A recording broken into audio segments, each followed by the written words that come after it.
마가복음 13장 24절에서 27절 말씀까지 보겠습니다. 그때 그 환란 후 해가 어두워지며 달이 빛을 내지 아니하며 별들이 하늘에서 떨어지며 하늘에 있는 권능들이 흔들리리라. 그때 인자가 구름을 타고 큰 권능과 영광으로 오는 것을 사람들이 보리라.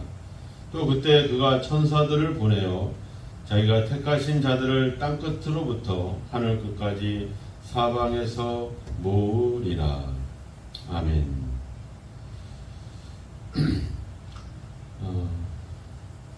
오늘 이 마가복음 13장의 그 시작은 예수님이 예루살렘 성전이 돌 하나도 돌 위에 남지 않고 다 무너질 것이다 라고 하는 그 사건에 대해서 제자들이 그것이 언제 일어날 것입니까? 또 어느 그 징조가 무엇입니까? 라고 질문에 대한 그런 대답으로서 이렇게 진행을 했습니다. 예루살렘 성전의 멸망으로부터 오늘 말씀은 인자가 구름을 타고 올 것이다. 그러니까 예수님이 다시 오실 그 재림에 대한 그런 이야기를 하고 있습니다. 그러니까 예루살렘의 멸망은 결국은 또 예수님의 재림이라고 하는, 즉 우리가 구하는 이 땅의 지구의 어떤 종말을 이야기하는 그런 중요한 어떤 사건임을 이야기합니다. 즉 예수님이 갑자기 오시는 것이 아니라 반드시 예루살렘의 멸망과 같은 그런 어떤 징조와 그런 어떤 과정을 통해서 나타난다라고 하는 거죠.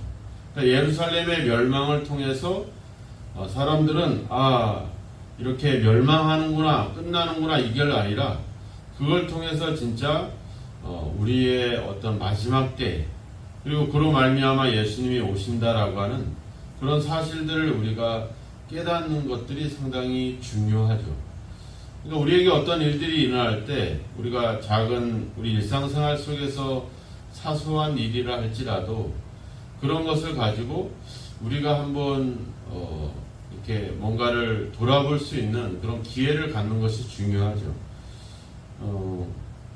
전에 저희가 지도하던 그 청년이 이제 결혼하고 이제 아직 젊은데 갑자기 익사를 했다는 그런 소식을 듣고 마음이 아팠는데, 우연치 않게도 저희가 한 며칠 전에 우리 이제 사모랑 같이 잠깐 TV를 보면서 그 가정에 대한 이야기를 잠깐 했던 기억이 있어요. 그러니까 우리가 누군가가 죽음을 맞이하게 될 때 항상 그게 끝나는 것이 아니라 뭔가 전조가 있죠. 그런 거. 우리가 저희 외삼촌이 젊을 때 이제 강에서 옛날에 뭐 이게 죽는 그런 익사하는 많은 일들이 있었는데, 그때도 막 참외를 먹고 있는데 그 외삼촌이 그랬던 거야. 나는 이제 더 이상 참외를 못 먹으니까 나는 2개 더 먹어야 돼. 막 친구들한테 그런 얘기를 했다는 거예요. 그리고 나서 몇 시간 있다가 이제 강물을 헤엄쳐서 건너다가 이제 죽는 사건이 일어났었는데, 그러니까 뭔가가 이렇게 좀 전조거들이 있다는 것이죠. 근데 우리가 참 어리석은 것은 그런 전조를 제대로 깨닫고 경고를 삼고 뭔가 거기에 대한 준비를 한다거나 대비를 한다, 이런 것들을 우리가 참 잘하지 못한다는 거죠. 누가 뭐 자살을 하거나 그럴 때도 그냥 죽진 않고 뭔가 예고를 하고 죽는 그런 일들이 일어나잖아요. 근데 우리는 그거를 결국은 사건이 일어난 다음에 알게 되죠. 그때 우리가 이랬는데, 그때 이런 말을 했었지. 이것이 이러려고 하나 했었나 보다. 그러니까 우리가 지나고 나서야 알게 되는 것이, 우리가 그런 좀 무지함이 우리들 속에 있죠. 아주 우리가 영적으로 민감하고 참 저 사람이 하는 저 말이 무슨 의미일까라고 생각하고 그 행동이 어떤 결과를 나타낼까, 이런 생각들을 할 수가 없죠. 왜? 솔직히 우리가 그런 거에 일일이 신경 쓸 만큼 여유롭지 못하거든요. 상당히 분주하고 정신없이 살다 보면 그게 뭐를 의미하는지 모르다가 나중에 사건이 터지고 나서야 알게 되는 그런 일들이 있죠. 오늘 예수님의 다시 오시는 재림은 그 예루살렘의 멸망을 통해서 그 재림에 대한 이야기들을 연결시켜서 얘기하고 있다라고 하는 겁니다. 그러니까 예루살렘의 멸망을 보면서 야, 우리가 이렇게 범죄하고 타락해서 하나님으로부터 심판을 받는구나. 결국 이러한 어떤 멸망이 결국 우리에게 최종적인 어떤 큰 재앙과 심판으로 올 수 있겠구나. 야, 이거 정신 차려야 되겠다. 이렇게 우리가 좀 그러면서 우리가 좀 더 정신 차리는 방향으로 가야 되는데 또 그러지 못하는 거죠. 그러다 잊어버리고 나중에서야 결국 예수님이 재림하고 나서야 그것을 보면서 결국에는 야, 그때는 이미 늦어버리는, 지나버리는 그런 일들. 그래서 우리가 하나님 말씀을 보면서 예수님도 23절에 얘기했잖아요. 내가 모든 일을 너희에게 미리 말하였노라. 미리 말했으니까 뭐라는 거예요? 준비를 하라는 거죠. 준비된 사람은 걱정이 없죠. 근데 준비되지 않은 사람들은 걱정이 될 수밖에 없습니다. 그래서 인자가 구름 타고 올 것이다. 요한계시록 1장 7절에 가보면 나오죠. 인자가 구름을 타고 올 것이다. 그 말씀에 가보면 볼지어다 그가 구름을 타고 오시리라. 각 사람의 눈이 그를 보겠고 그를 찌른 자들도 볼 것이요 땅에 있는 모든 족속이 그로 말미암아 애곡하리라. 네. 그러니까 예수님을 찌른 자들도 볼 것이다. 그리고 땅의 모든 족속이 볼 것이다. 이렇게 나오죠. 근데 애곡할 것이다. 왜? 준비를 안 했으니까. 예수님에 대한 믿음을 갖지 못했으니까. 누가 보면 내가 인자가 올 때 너희 가운데 믿음을 보겠느냐. 믿음으로 준비하면 그때는 우리가 기쁨과 감사함으로 맞이할 수 있지만 준비하지 않은 사람들에게 결국에는 눈물을 흘리는 두려워해야 되는 그런 날이 임하게 되는 것입니다. 우리가 인자가 구름을 타고 온다 이야기했을 때 뭐 여러 가지 어떤 이야기들이 있겠죠. 다니엘서 7장 13절에 가보면 이 말씀에 대한 어떤 예언들이 나옵니다. 그 말씀에 가보면 내가 또 밤 환상 중에 보니 인자 같은 이가 하늘 구름을 타고 와서 옛적부터 항상 계신 이에게 나아가 그 앞으로 인도되매 그에게 권세와 영광과 나라를 주고 모든 백성과 나라들과 다른 언어를 말하는 모든 자들이 그를 섬기게 하였으니 그의 권세는 소멸되지 아니하는 영원한 권세요 그의 나라는 멸망하지 아니할 것이다. 여기 보면 또 구름을 타고 오신다. 그리고 모든 백성들이 그를 섬기게 될 것이다. 이렇게 나와요. 그러니까 이단이라든지 또 이런 해석을 상징적으로 보는 사람들에게는 말하자면 이 구름이 뭐를 의미하느냐? 구름이 실제로 하늘에 떠 있는 구름이냐? 아니면 하나님의 어떤 영광을 상징하는 마치 구름 기둥으로 광야에서 이스라엘을 인도했던 것처럼 그런 어떤 것들을 이야기하느냐? 여러 가지 논란들이 있죠. 근데 우리의 초점은 그게 아니죠. 구름을 타고 온다는 건 뭐예요? 결국에는 그리고 요한계시록도 이야기하지만 모든 만국 백성이 보게 될 것이다. 그러니까 예수님의 오심은 어떤 특정한 지역의 특정한 사람들에게만 보이는 게 아니라 모두에게, 즉 예수를 찌른 자들도 볼 것이다. 그러니까 예수와 관계없던 사람들도 예수님의 재림을 보게 될 것이다. 이렇게 나오죠. 그러니까 우리가 다른 이단들이 자기들이 메시아다, 예수다 이렇게 얘기하지만 말로는 그렇게 하지만 여기서 얘기할 때 해가 어두워지고 달이 빛을 잃고 한 별들이 떨어지고 이런 일을 할 수 있냐 하는 거죠. 그리고 인자가 구름 타고 올 것이다. 그 사람들이 실제로 구름을 타고 왔는지 아니면 하지만 이 말은 결국 뭐겠어요? 모든 사람들이 보게 될 것이라는 거죠. 근데 우리가 이단들은 한국에 있는 사람밖에 모르잖아요. 또 다른 나라 이단은 그 나라에 있는 사람밖에 더 모르잖아요. 모두가 전 세계 사람들이 아는 상황이 아니에요. 공개적인 어떤 재림이 아니죠. 네. 그러니까 그냥 기본적으로 보면, 근데 그 사람들은 해석을 다르게 하잖아요. 그죠? 인자 구름을 타고 온다는 것은 그 구름은 결국은 사람을 의미하는 것이고 사람으로 오는 것이다. 이렇게 이제 자기들을 변호하기 위한 말씀으로 해석을 하죠. 네. 우리가 이런 것들. 그러니까 제자들도 그랬잖아요. 그때가 언제입니까? 어떤 징조가 일어날 것입니까? 이렇게 물어보잖아요. 근데 핵심은 그게 아니잖아요. 그죠? 그럴 때가 임할 때까지 우리는 어떻게 살아야 됩니까? 그날을 위해서 우리는 어떤 준비를 해야 됩니까? 이 얘기를 해야 되는 거죠. 예수님도 얘기했잖아요. 뭐 여러 가지 얘기를 하지만 너희들은 조심해라. 너희들은 주의해라. 너희들은 깨어 있어라. 내가 모든 것을 너희에게 미리 말했으니까 준비하고 깨어 있어라. 그냥 우리는 준비하고 깨어 있으면 돼요. 그때가 언제 나타나는지, 어떤 구름을 타는지, 뭘 타고 오시는, 백마를 타고 오시는지, 이게 중요한 게 아니라 우리는 준비하고 있으면 그분이 언제 오든지 상관이 없죠. 우리가 학생들이 그렇잖아요. 공부를 할 때 시험 공부를 열심히 하잖아요. 그죠? 열심히 공부하는 애들한테는 뭐 시험이 내일 보든지 모레 보든지 관계가 없어요. 근데 준비하지 않은 학생은 어떻게 해? 시험 볼 날만 기다리는, 언제 시험 보는지 그때만 기다리는 거죠. 그리고 시험을 보고 그러면 공부하는 학생들은 어때? 시험을 맞이하는 거를 기쁘게 여겨요. 왜? 이제 내가 얼마나 공부를 열심히 해왔는지를 평가받을 수 있잖아. 근데 공부하지 않은 애들은 어떻게 해? 이게 자기들의 그 실력이 드러나는 날이니까 두려울 수밖에 없죠.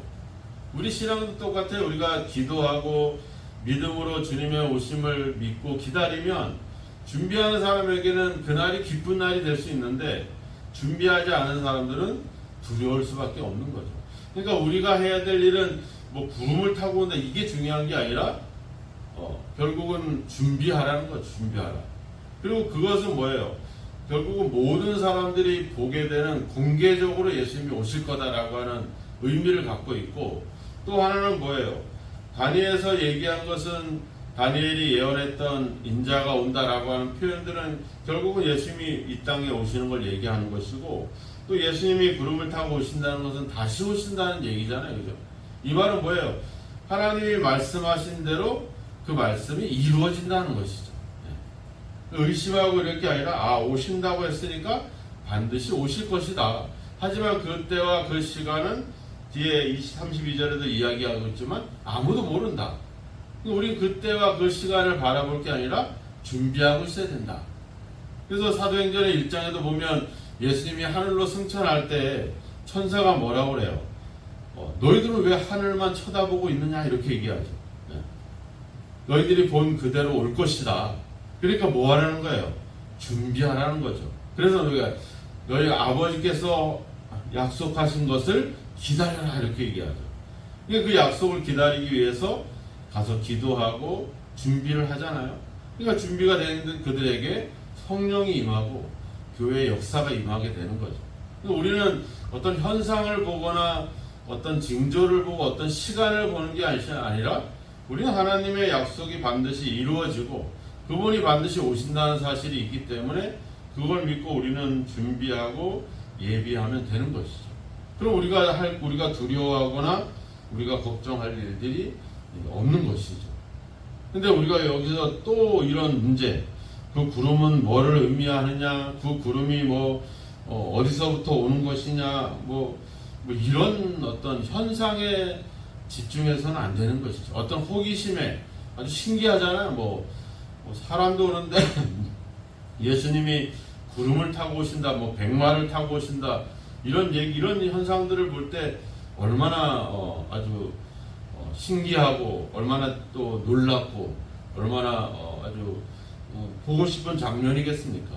근데 그런 거에 우리가 호기심을 가질 게 아니라 이분이 이렇게 말씀하고 있는 이유, 그것은 결국은 반드시 오신다는 거고 또 하나님의 말씀은 반드시 이루어진다라고 하는 사실이고 우리는 그때를 위해서 미리 준비하고 있으면 우리에게는 그날이 그분이 어떻게 오든지 언제 오든지 우리는 전혀 두려워할 일들이 없다라고 하는 사실입니다. 이걸 우리가 다시 한번 기억을 해야 될 필요가 있죠. 우리가 제자들처럼 예수님은 고난과 죽음과 이런 이야기들을 하고 있는데 자기들은 서로 높은 자리에 앉아 있겠다라고 하는 그런 다른 생각들을 하고 있고 예수님은 이렇게 섬기고 사랑하는 이야기를 하고 있는데 또 제자들은 서로 높은 자리에 앉을 것이라고 하는 그런 기대 속에 있고 예수님은 이 멸망을 통해서 이제 이 세상의 심판과 또 예수님이 다시 오실 것에 대한 이야기를 하고 있는데 제자들은 그때가 언제 일어났는지 그때 어떤 신기한 일들이 있을 것인지 이런 거에만 호기심을 갖는 이런 신앙을 우리는 벗어버리고 뭐 해야 된다? 깨어 있어야 된다. 정신을 차리고 우리가 그때를 준비해야 된다. 준비된 사람에게는 예수님이 언제 오든지 그때가 그 현상이 무엇이든지 상관없이 기쁨으로 맞이할 수 있겠지만 준비되지 못한 사람은 여전히 그날이 두려움의 날이 될 것입니다. 오늘 이 말씀을 생각하면서 오늘도 이런 어떤 신기한 장면이나 또 다른 어떤 그런 거에 관심에 빠지지 말고 우리가 해야 될 것은 예수님의 말씀처럼 조심하고 주의하고 깨어 있어서 그날을 믿음으로 준비할 수 있는 그런 어떤 삶을 살아가야 될 줄로 믿습니다. 그리고 그분이 바로 이제 우리의 구원을 위해서 다시 오시는 그런 분이심을 우리가 믿고 오늘 하루 우리의 삶도 그분을 의지하는 그런 삶, 또 그분의 약속이 반드시 이루어진다라고 하는 사실, 심판과 재림뿐만 아니라 우리에게 또 필요한 것들을 채우시고 복을 주시고자 하는 이 모든 약속들이 다 이루어진다는 사실을 믿으시고 오늘도 그분에 대한 그분이 우리에게 주시는 이 말씀과 이 약속을 신뢰하고 그 약속이 이루어질 걸 믿고 믿음으로 살아갔으면 좋겠습니다. 내 생각이나 내 어떤 믿음이나 내 어떤 의지를 의지하지 말고 하나님의 이 반드시 이루어질 그 약속을 바라보고 그 약속에 의지해서 살아간다면 오늘 우리의 삶이나 또 앞으로 오실 예수님의 재림이나 우리는 모든 것이 기쁨의 시간이 될 수 있겠지만 다른 것에 관심을 기울인다면 우리는 준비되지 못한 채 두려움 속에 살아갈 수밖에 없을 것입니다. 하나님의 약속을 믿으시고 그분의 약속이 반드시 이루어진다는 사실을 믿으시고 오늘 하루도 확신 가운데 그렇게 살아가시고 그런 준비된 삶으로 주님의 오심을 기쁨으로 맞이할 수 있는 저와 여러분이 되기를 주의 이름으로 축원합니다. 기도하겠습니다. 하나님 아버지, 우리가 제자들처럼 다른 사람들처럼 중요한 것들을 놓치고 그저 신기하고 아버지 주님, 아버지 궁금한 것들에 우리의 마음을 빼앗기지 않게 하옵소서. 정신없이 아버지 살아가지 않게 하시고 정신없이 또 아버지 의미 없이 신앙생활하지 않게 하시고 하나님의 말씀과 약속이 반드시 이루어짐을 믿고 또 예수님이 다시 이 땅에 반드시 오실 것이라고 하는 확신과 또 그때를 위해서 준비할 수 있는 저희들의 믿음이 되어지기를 원합니다. 하나님 다른 것에 관심을 기울이고 헛된 것에 아버지 주여 휩싸이지 않게 하시고 주님의 오심을 기다리면서 준비하면서 항상 깨어있는 삶을 살아가는 저희들이 되게 하옵소서. 그때만 바라보고 우리의 삶을 내팽개치고 우리의 삶을 포기하지 않게 하시고 그때를 위해서 오늘도 우리의 삶을 성실하게 믿음으로 살아가며 또 하나님의 약속을 의지하며 살아갈 수 있도록 오늘도 우리의 믿음을 더해주시고 우리의 삶을 이끌어 주시옵소서. 반드시 다시 오실 주님을 생각하며 이 힘든 어려운 믿음의 길을 잘 극복해 가게 하시고 잘 참아낼 수 있는 그런 은혜가 있도록 힘이 있도록 성령께서 오늘도 우리를 도우시고 인도하여 주옵소서. 예수님의 이름으로 기도하옵나이다. 아멘.